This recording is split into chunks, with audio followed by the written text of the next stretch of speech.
po sa aberya sa LRT, binanggit niyo po na makaluma na yung sistemang ginagamit. So ano na po yung ginagawa ng pamahalaan o gagawin para hindi na maulit ito?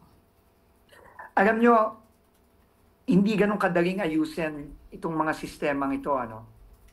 Ang pangmatagalang solusyon talaga dito ay dapat i-PPP na itong mga sistemang ito. Kagaya ng LRT2 at MRT3. Yun talaga ang pangmatagalang solusyon. Dahil habang ang gobyerno ang nag-ooperate ito, limitado tayo ng budget, limitado din tayo ng ating mga procurement rules.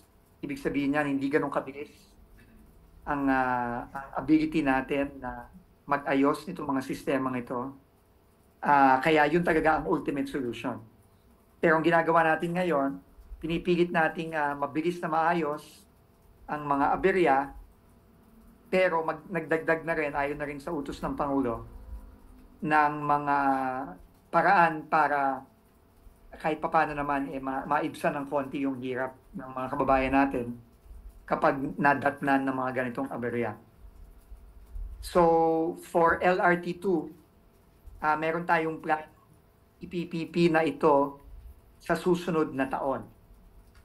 Tinutulungan tayo ng Asian Development Bank, ng International Finance Corporation ng World Bank para mabilisan ng ma-PPP ito. Ang MRT3 naman, tinutulungan tayo ng Asian Development Bank para ma-PPP na rin ito at tuloy-tuloy na rin ang maayos na pag-operate at maintain nitong dalawang luma ng linyang ito.